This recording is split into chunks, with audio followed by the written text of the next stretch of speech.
Well, here we go. The last cut of 2025. The hay season that's been absolute hell. Got the cutter all cleaned up. Blades switched around. Hoping we can get out of this baby alive. Finish this season off. And make some good hay in the last hoorah. It's been a wild one, folks. Come along for a ride of the old 9970. We'll see what we can't get put up. All right, everybody, I want to show you this beautiful 265 acre alfalfa field that I put in. It's just one of those deals, you got to see it to believe it. So I planted this August 23rd of 2024. By the book, for the book. This stuff went in right. What do we end up getting? Less than 4/10 of rain all that fall. Now that's just where the story begins. We have an open winter with nights of 25 below and 30 mile an hour winds and no snow cover, and go into a spring where we have 27 degrees followed by 97 degrees for a week. And that's in May. This stuff was battle tested, tried and true. This is a hardened hayfield in 1 year. Came in with no other option but to interseed into a very light, ugly stand. What you're seeing here right now is where my story is going to bring us to. Planted June 15, Father's Day that Sunday. Wake up Monday morning to a nice slow drizzle rain. Disc drilled into this field with a air seeder. I do with the disc drill there. And man, talk about $1 million rain, all day rain, 1 inch of rain. From there, it never stopped. Since June 16th of 25 through basically up until about a week ago, we still got another 3/4 inch, not even 6 days ago. We've got rain consistently. This field saw on July 31st, I cut it. That's a Friday, July 31st. I cut 265 acres that day, and the following Tuesday afternoon, when it was almost ready to get raked, one more day and baled and cleared off, this field had over 5 inches of rain in 5 hours, followed by the next 3 rain sessions that week. Within a week's time, I had over 7 inches of rain on this ground, and you weren't going to get across it for months. And it literally took, I shouldn't say months, weeks. It literally took over 3 weeks to even drive over it with the Ranger. So here I sit with this hayfield, seeing everything. From open bared winter, 7 inches of rain in a week, reseeded, 27 degrees in May one morning to 97 for a week. These little plants didn't know what to do. Trying to get the stand. You can see the little rows if you look closely where the drill did a good job interseeding. And still with all that rain and all these, challenges, it looks the way it does. I can't be mad. I mean, it really is quite impressive. For a virgin crop, there's silver linings to this. We haven't had any bug issues with all the rain we've received. We have had adequate moisture for a new stand. This is a 4th cutting virgin crop stand in North Dakota. That's tough to come by.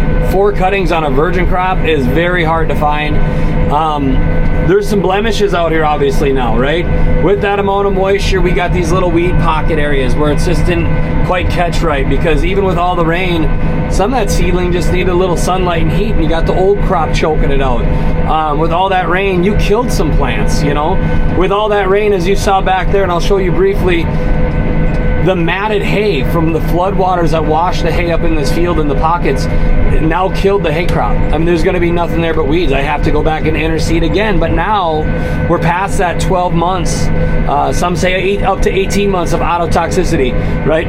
Where the alfalfa will kill itself through the toxic leaves. We're past getting an interseeding done, so we're going to have to put grass into these areas. You can see these areas right here where there's weeds growing in this low-lying wet area. It had a hard time catching, and we've even cut it.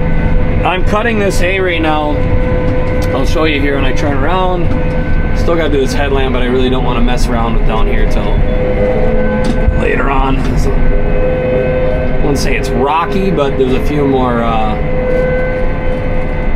rough spots in this back corner pocket of this 265. Yeah, with all this being said, I'm gonna have to really hug over here on this line. My road doesn't get very straight. With all this being said, I can't complain. The field looks great. I've spent a ton of money out here between the seeding and the reseeding and the ground prep and fertilizer. It's been a battle. I mean, this is one of those deals where I've never experienced something like this. I'm cutting on this right here. This arrow right here says like where you should be in theory. For heights, and it depends on where you have your plates down there set. There's guide plates on both sides. Depending on where you have that set at, that arrow is going to depict a different angle, but I'm leaving a little bit of stem. Why? It's September 5th. I want this hay to lay on a little bit of a stem of that alfalfa, get some airflow underneath it. I'm laying it as wide as it goes. My actuator right there, that pin is all the way down. I'm laying it flat and wide, and I want to get some air under it, over it.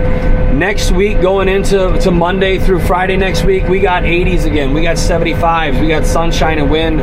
Looks like we're done with this smoke. You want to talk about something that's been an absolute pain in the ass, is Canada's wildfire smoke making hay in North Dakota. This is something that has been a new challenge of ours, right? Normally you got to worry about the dew or the rain or the humidity, cloud cover, wind. Nah. Number one enemy this year was that Canadian wildfire smoke. I mean, you can't. It's my analogy is this: you go from having a propane grill, right? That's your everyday sun.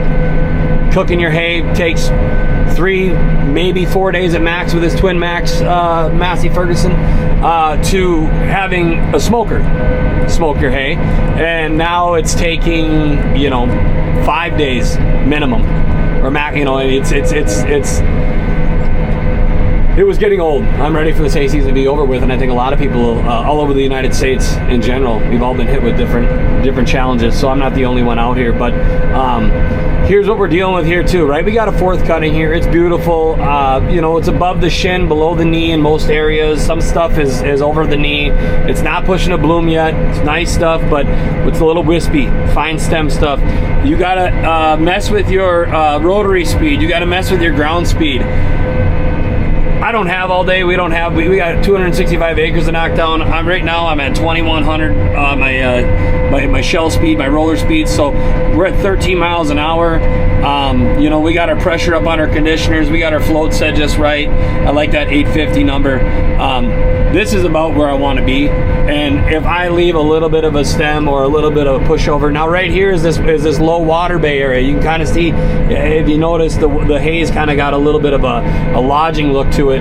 This is where the water sat. This is where my beach line came up here after all that rain, and there's nothing I can do about it. We're just going to have to cut through it. We're going to have to try to rake some of it up when it comes through and see what it presents to us next spring. From there, with all that being said, we're more than likely going to have to plant just orchard, timothy, and brome into this field. Got another dead spot right there. This field does have proper drainage. That's not the problem. This field actually has about 40 acres of drain tile on it, and and that cleared off right away. We have drains out here. We have nice ditching out here. That's not the problem. The problem is getting 7 inches in 5 days. That's gonna test your systems. I mean, it's gonna test anybody. I'll tell you that right now. It was definitely a challenge. You get 7 inches in 5 days. I don't care what you got for drainage and culverts and drain tile. You are going to put everything to the test.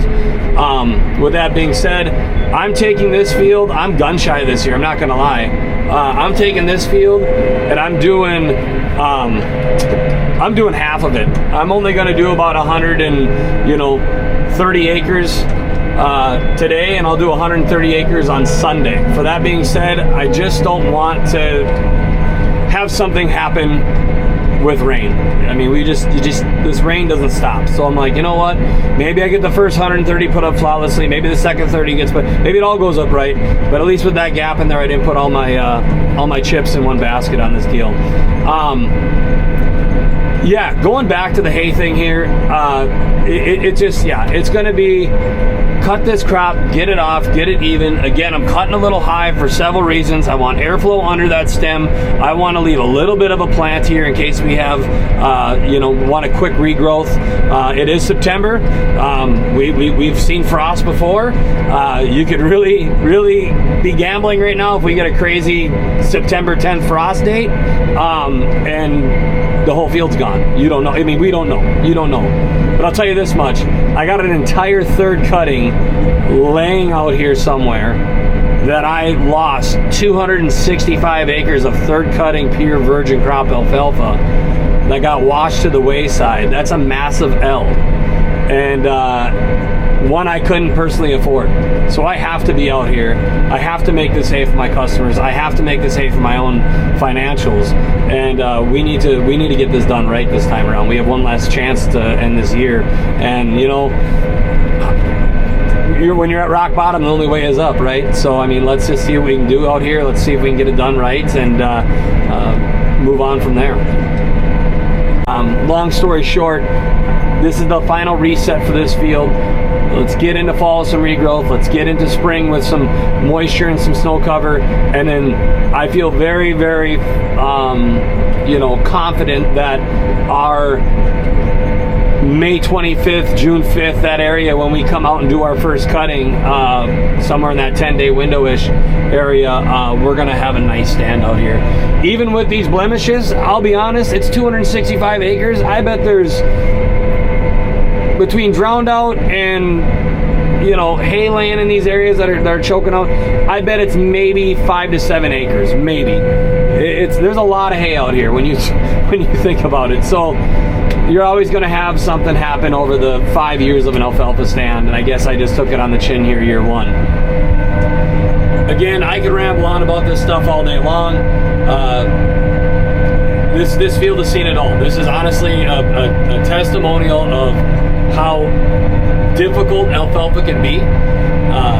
Establishing it, harvesting it, not even marketing it, right? At times, I mean, if you get good hay sells fast, but what do you do when you got stuff that, if I would have been able to get some of that hay off, what do you do with hay that's seen that much rain? I mean, I almost at a certain point was like, well, let it keep raining now, calling that hay down on the ground, let's mulch it in, because there's no real crop out there anymore, nothing that's worth marketing and even selling to a feedlot for grinding. All that being said, I'm confident going into this window of opportunity to get this fourth cutting virgin crop up correctly. It's beautiful hay, honestly. This stuff is pre-bloom. Again, there's areas out here it's above my knee. There's areas out here that it's still shin high, so it's worthwhile to take the cut and try to make up for some losses, that's for sure.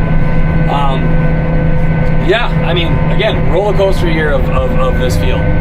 Almost year to date, August 23rd it was planted, and here we sit on September 5th doing our fourth cutting on a virgin crop. I mean, what a weird circumstances, from losing an entire third cutting virgin crop, having to reseed it, having 7 inches of rain in a week, to having a fourth cutting virgin crop in North Dakota on a first year. I mean, it just seems like it's almost science fiction, right? It's like, that doesn't happen. None of those things don't really happen, do they? Right? And here I sit, witness telling you, yes, they do, and they did.